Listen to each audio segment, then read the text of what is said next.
Good morning, good morning, good morning. Ooh, it's early. I have not had my coffee, but I said I have been like hit the floor and running. So I haven't been doing my thoughts with Pastor D because it's like by the time I get settled, it's like the day's over. So I apologize. I know you guys have missed me so much. Yeah, right. Because I got so much wisdom. On that note,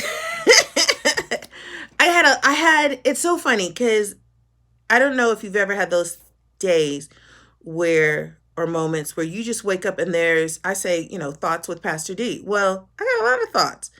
Good thoughts, bad thoughts. And I don't mean that in an like there's so much going on around me in my life and around my life that it's like, how do you pick just one?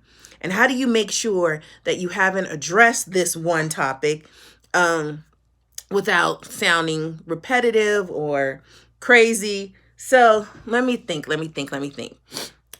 This morning's thought is about who you are.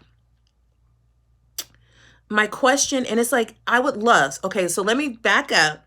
I would love to hear feedback from you. Girl, you crazy. Thanks for the thought. Here's my thought on your thought.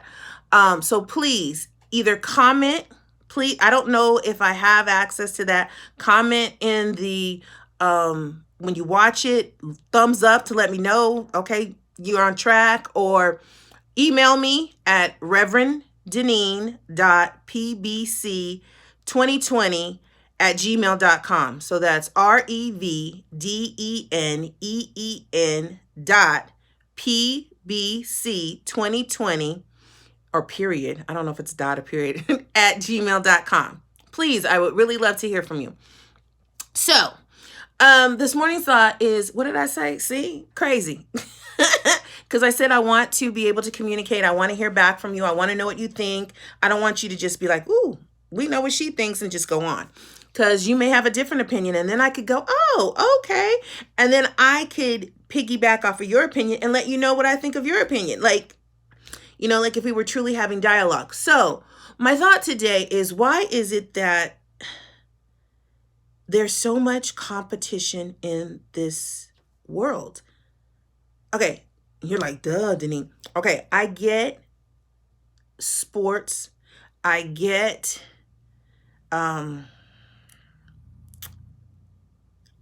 are things that we compete with. So basically, if you're playing basketball, soccer, football, if you're on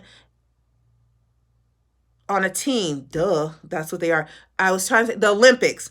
If you're on an Olympics team and you're trying to get the gold, the silver, I get that. There's competition because you're trying to show your skills, you're trying to show your abilities, but you're not per se, because we do it, trying to compete against one person's skill for just the accolade of skill. So basically, and I even hear that in sports. Okay, we'll use basketball. People say, well, they're like Kobe Bryant, or they're like LeBron James. They're like Michael Jordan. We compare ourselves to other, Dwayne Wayne. We compare ourselves to other people with our skill sets. But why can't you just say, I want to achieve my best instead of being like them? Why do we try to imitate them? And when I say imitate, people try to imitate people to the T. I have had, and this is, I'm telling you, I could call my friends to come on here. Or I don't know how you do that. But anyways, I have had people in my life who have copied me or tried to copy me verbatim. That means either word for word, dress for dress, attitude for attitude, position for, and I'm like, wow, scary. And I've seen people do it to other people. Why do we do that? Why do we try to become something or someone we're not? There's a lot of songs out there, that talk about, I'm comfortable in my skin. I love my hair. It's all about affirming who we are. But as individuals, do we do that? Are we comfortable with who we are? Are we comfortable with the imperfections that make us perfect? Are we comfortable in measuring up? Now, you might say, why is she saying that she has no? Let me be more transparent. I have done that in my life where I have said, I want to be like, or I want to be able to do like so and so. And I will be honest, God will reveal to me, not necessarily, okay, for lack of better explanation, so and so's flaws. That so and so that I wanted to be like because I thought they were perfect, that I thought they didn't have any flaws, that they didn't have any hiccups. He would show me a hiccup and go, see, they're just as flawed, they're just as imperfect as you are. But you don't see their imperfections because you see what you perceive to be perfect. So, even in the fact of simple as money, people perceive money as good. So I want to have as much money as so and so. Now, my question is, how did so and so get that money? And it doesn't have to be negative. It doesn't have to be something like, oh, they were doing shady stuff and they could have gotten it the right way. But how many hours did they put in? How many sleepless nights did they have? How much heartburn do they have? How many health problems do they have trying to keep that momentum going, trying to keep that business, trying to keep whatever goal and aspiration that they had to get that money? Could you do that?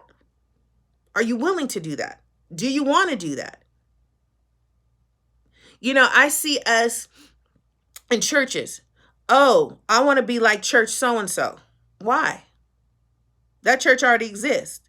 If somebody wanted the characteristics and the style of that, then they would go to that church. They wouldn't go to your church. Why make a mini me? Now, if you were a sister church, and I still say a sister church should have its own personality.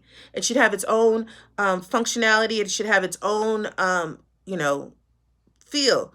And I'm not talking about church, but I'm saying, why do we so much want to copy? Oh, I'm a minister and I want to preach like so-and-so. Okay, why? Were you called? Because there's already a so-and-so. There's already a TD Jakes. So why you want to preach like TD Jakes? Right? There's already a teacher like Priscilla. So why you want to Shire? I never know how to say her last name. But so why do you want to teach like her? There's already a Jackie Hill. So why do you want to teach like her? Now, you can say there's characteristics like I love the way she just breaks down the scripture. And I love the way she's real. I love the way she catches you and she tells, okay, that's different. And I'm not saying when we say we want to be somebody, we have to be so explanative. Is that a word? Okay, I made up a word this morning.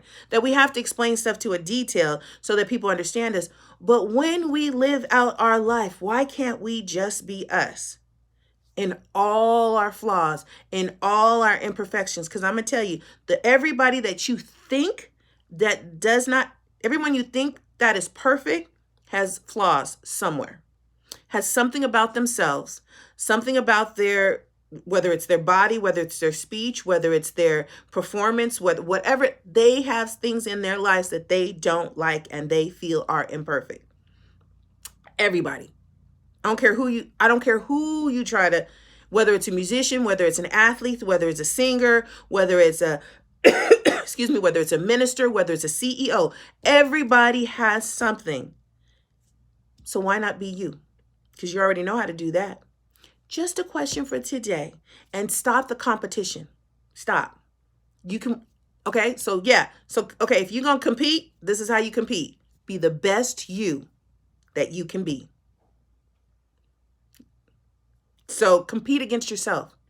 Compete against moving to the next step that you want to move to, that you deem important to you, that you deem would make you a better person, that you deem would raise you to the next thing, not based on someone else's life, based on someone else's words, based on someone else's actions that they've lived out for themselves.